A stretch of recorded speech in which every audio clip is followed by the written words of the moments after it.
Welcome to another episode of War Hero to Superhero, transforming military, veterans, and first responders from the bedroom to the boardroom. And I am Daniel Faust, and I have a banner that shouldn't be there. Let's get that out of the way. There we go. So, tonight we have a special guest. We are in the Superhero Battle Room. You see my buttons behind me? I can blow up anything, right? But we're not going to be blowing up people. We're going to be blowing up your mind. So, we bring an Army veteran of 20 years that decided that transition sucks and we need to transform it. And she has a great business that she's going to go over and talk about. We're going to hear her stories, how she went through the transition or transformation process, and how she can help you to empower you to your next transition. So Nyota Gordon is our guest, and we're going to bring her into the stream. Hey, thanks for joining me. Thank you. Thank you very much, Daniel. Thank you for having me, and thank you for the opportunity. Hello, everyone. Yes, very much thankful that you're joining us in the Superhero Battle Room. So we'd love to go hear your war hero story. So how long you were in the service and what you did, and actually what happened when you got out. So I am Nyota Gordon. I actually retired from the military. I was in for 22 years. I was in the Army. I started out as a paralegal, and then I went to officer candidate school. I became a signal officer. What is a signal officer? We do all your IT deliciousness. So you can talk about us, but you cannot talk without us. So that's what I did. And I had a great military career. I was in for 22 years. I deployed. I've been to Afghanistan. I've been to Iraq. I've been to Bosnia. I've been to Korea twice. I've been to Kuwait. I've been a lot of places. And when I got out, I was excited to get out. I decided to get out, right? I'm like, dude, you're not getting any younger. So I need to make a decision, and I'm an IT, I'm information management officer. I'm doing cyber stuff. My money would come, easy. But when I got out, it was none of that. I didn't have anywhere to go. I didn't have anyone telling me what to do. I didn't have anyone what to do. I was in a leadership position. I retired as a captain because I had been, prior service, but it was horrible. All I did was sit on my dad's couch. I didn't even get my own place. I actually bought my own place to live, and I didn't move into it. I stayed at my parents' house, watching HGTV. It was terrible because it was just a shock of that, going from military life every day for 22 years to getting out to the civilian life. It just wasn't what I imagined. Yeah. So it was pretty terrible in that moment. So what was the hardest and lowest point? Like on the couch, back over there on your mom's couch, you owned a place. You should have gave it to me. I could have used it. But anyway, so what was the hardest and lowest point of getting out? Was that the hardest, or was there something more? It was the lack of structure. Going from having somewhere to be, knowing that you had to be there, or even knowing that I'm not going to be there, right? That I can call someone and be like, no, I'm not coming to formation, right? But I didn't have those checks and balances. No one was checking for me. If I didn't show up anywhere, it wouldn't matter because it didn't matter. And that was pretty drastic. I joined the military when I just turned 18. So, and I'd been in for 22 years. Yeah, you did pretty much what I did. I'm hitting my 20-year mark now, but I went active to reserve. But man, when you go from active and everything's supported, you're like, my whole entire day structured, my whole entire pay structured. Right. The 1st and 15th are dreams because you're getting paid, and you go over and you have 30 days vacation, and now you're like, yeah. So what made you change? I remember meeting you with Marisa Murgatroyd's thing with Live Your Message and everything else. And was that the starting transformation change, or was it sooner? No, it was sooner. So it was New Year's of 2015, and knowing that the 1st of 2016 I would be a civilian. Mhm. So it was something about that made me crumble even worse, right? And I ended up calling Military One Source, Mhm. and I end up speaking to one of the phone counselors, and they set me up with a counselor to have like maybe 5 sessions. And maybe after my second session, I was talking to my counselor, and she told me to remember what made me happy before I came in. And so I used to do photography. I used to do like all of these kind of, like, I was nerdy girl, Nyota, but who isn't, right? Who isn't nerdy girl? Who isn't? And I remember that I always wanted to do real estate stuff. I always wanted to flip houses and build houses. So I started wholesaling. So you know how you see the people and they be like, we buy houses cash. Yeah. I started doing that. And I don't know if you believe this, but there is something magical. There is something healing in entrepreneurship. Yeah. It's the skill, it's the connecting. And once I started doing that wholesaling, it forced me to listen to what those potential customers or clients wanted, why they wanted to sell their house, why they wanted to get out of it, what did they want from it, how much money. And it just really forced me to listen in the way that I didn't listen. It was heart-centered listening that I didn't listen when I was in the military. And just how, and it also gave me a way to continue to help and continue to serve these people. It was just, it's still service, but just in a different kind of way. And that wholesaling and helping in that way, it blew my emotional mind, because that's what was crumbled. Hopefully it blew your fiscal mind, flipping houses, hopefully. Well, it wasn't all the way flipping houses. It was wholesaling. So you're flipping contracts. So it was even better, because if someone wants to sell their house for, easy numbers, $30,000, and I tell them, hey, if I sell this, I'm going to attach, a fee for advertising and marketing, right? So then I go sell the contract and I say, hey, I have a house for sale for $40,000, right? So there's a $10,000 spread there. And I would, that's how I was doing that for some time. Man, that must have been a nice season. So from there, you did wholesaling and everything else. And how long did you do that? I did it from maybe like the beginning of 2016 to about April. And that's because one of my friends called me and she was like, my husband is putting together a cybersecurity team in Huntsville and we want you to come to work. And I was like, oh, no, I'm not doing that.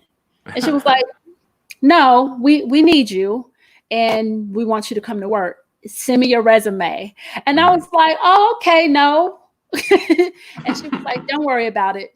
I already have your resume because I needed it for something else. I'm going to update it and I'm going to submit it, and I'll be calling you with your interview.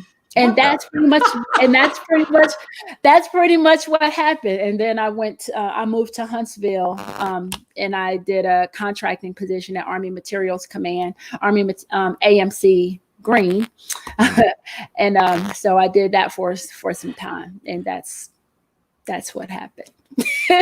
I became a contractor. So how long was that for?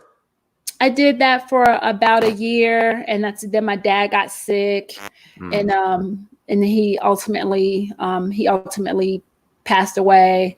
And then I started working at Southwest Airlines. Okay. And then I realized that I'm not serving in a way that I can. And then that's about when I joined Blue Skies. And then I met you during that time. I wanted to do entrepreneurship bigger and deeper and better. So how was that time? Did that make the true transformation in the transition 360? I think during the time where I was in that space of no connectivity. So from the time where I wasn't working and the time where my dad passed away, and then between the time I went to Southwest, that's when I knew I was missing the connectivity of helping people, being around people, because, you know, as humans, we're tribal, and as military, we work in teams. Yeah. And I was missing being a part of a team. And so it was then that I knew I need to do something. So let's get into that. So you started Transition 360. Blue Sky went over and helped you out to start developing the plan and everything else. So as a superhero, how do you help others to transform with using Transition 360? So it's Transition 365. 365. And no worries. And the reason why it's 365 is because every single day we have an opportunity to be more, do more, have more, show up more. And we have those opportunities every single day. You know, we have that opportunity. And so what I do is I help people use their hard-earned skills, the skills that you've already earned from being in the military or being on your corporate job or being a mom or a dad. Like, you have the skills that you need, and being able to use those skills to be more adaptable, to use it in a form where you're being a leader, even if it's a leader in your household. And because if you can't lead yourself, it's going to be hard to go out into the world and try to lead someone else. And I help people use those skills, and I do that through entrepreneurship. That's really awesome. So walk me through that real quick. So I'm a veteran that gets out of service. October 2020, I get out of the reserve and I just jump out. So what type, am I the ideal client for you? And how are you going to help me do that transformation? You really aren't my ideal client until you've been out maybe like 6 months. Okay. And why? Because I need you and want you to appreciate the struggle of being out. It may sound weird, but when you appreciate that time of the true transforming from a service member to a civilian, a lot of people go straight to work from being in the military, so they don't have that gap, like how students have that gap year. It's something about that gap year is when you're really growing and transitioning and realizing that I am someone different. I get to be someone different. And in that time is when you're making that decision of who you want to be. So you're basically, the person's too much of a high if they get out because, you know, they just got out and they're excited. But 6 months is like, now I finally realize, wow, this place just sucks. And you're like, how do I get to the next place? So you're in that in between, because I have other veteran companies that go over and do more than 3 to 6 year. And they really, like, you're almost at collapse there. It's like, you know, so you're trying to prevent the collapse. You're like, the person's starting to see like, wow, I don't know this whole civilian sector and I don't get it. So you're in that in-between gap between 6 months to like 3 years about. And at first I was thinking that would be my frame there because, you know, I was pretty different. I was from Captain Gordon to Nyota. Like I'm 100% Nyota right now, you know, and when I got out, I was still Captain Gordon, right? And while, you know, she's within me, Nyota is way more dope than Captain Gordon, just so you know. But I like that time frame of between that, you know, 6 months and 3 years, because every person is different. And if you can catch them, you know, at that 6 months to 3 years, they don't have to lose ground. And I felt like I felt like I lost ground. And I don't want people to have to lose ground if they don't have to. No, that's huge, because, you know, to make that transformation, to go over and to get that mindset, sometimes if we're at the point that we're broken, then there's going to be other people going to have to step in because there's other trials and tribulations that they went through. So that makes sense. Yes. So let's get into our final piece of the interview, is the 3 superhero tactics. So I want you to visit yourself about that 6 month mark and say, if you had someone that stepped in that was like you, or you just came from the future and you went back to your past and you're like, bam, and you're like, after you get over the culture shock of looking at yourself, what if you had like 10 minutes to give like 3 tactics that you had to live by, and then you went back to the future?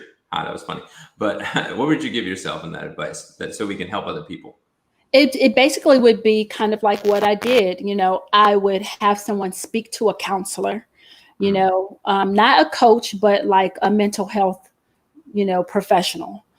And I would do that. I would have them take the time to figure out what their values are and what their vision is for their life. And I couple those together, because when we're in the military, or even, I like to say, even confinement is that same kind of space, because you're institutionalized in a way. So I would put that value and that vision together, and I would want people to sit and spend some time, are those military values your values? And if they're not your values, what are your values? What do you want those to be? When you decide who you want to be when you grow up, when you decide the kind of husband or wife or mom or employee or employer you want to be, who is that person and what are the values of that person? I feel like that was one of my biggest exercises, really deciding. And that's the part, making the decision that I am going to move forward in this way, with this kind of, with these skills, with this kind of character. This is who I'm going to be, using that superhero tactics. And what are my superpowers that I want to bring into this world with me? That was very, very important. And then the last one, I would say a level of entrepreneurship, whether it's micro entrepreneurship, part-time entrepreneurship, full-time entrepreneurship, or if it's entrepreneurship within a corporation. But some level of entrepreneurship it's so valuable. It's so key, and a lot of healing happens in that entrepreneurship, because you notice you can still serve there, and you can still get paid for the skills that you learned. You earn those skills. So those would be the things that I would do. I probably slipped in like one extra one. Yeah. Well, luckily the time machine stayed a little longer, so you were able to get 4. I love So it. cool. So I want to thank you for going over and joining. I want to have you share a little bit more about how Transition 365 can go help us out. And we have that in the banner. So if you can go a little over that, and then we'll do some closing remarks. I love that. So that is my Facebook business page. And what we do there, you'll be able to find, we actually have I just started a Facebook group for anyone that's looking to start a business from scratch or a side hustle from scratch. You can join us there, have a free 5-day challenge. So you can join us there. It just to figure it out. If this is something that you want to do, you get to try it on, so we can help you do that. You already have the skills already to have your own business. That's really cool. That's really cool. So you can go to facebook.com/NYGO Transition 365. You can find that in the banner and everything else. So again, I want to thank you for going over and joining. Everybody that's watching as a guest, no matter if you watched 3 seconds or 18 minutes and 18 seconds and counting, you went over and gave 1 view to Nyota to go over and to get on our show. And the way our show works, our TV show, is Nyota has to get the most views in 72 hours. So if you can spare 3 seconds of time, because that's how the Facebook algorithm works, 3 seconds of time, please go over and give a review. We prefer you to watch the whole thing, because you can't get the knowledge bombs and wisdom and everything else if you only watch 3 seconds. But if you're absolutely in chaos, just give 3 seconds. So if she gets the most views in 72 hours, she'll be uplifted to our show, War Hero to Superhero, which is aired in 15 different platforms near you. And we'd love to go over and to have that happen. So thank you for going over and joining. Thank you, audience, for going over and watching. And we'll catch you on another episode tomorrow of the Superhero Battle Room and with War Hero to Superhero. So thanks. Thank you.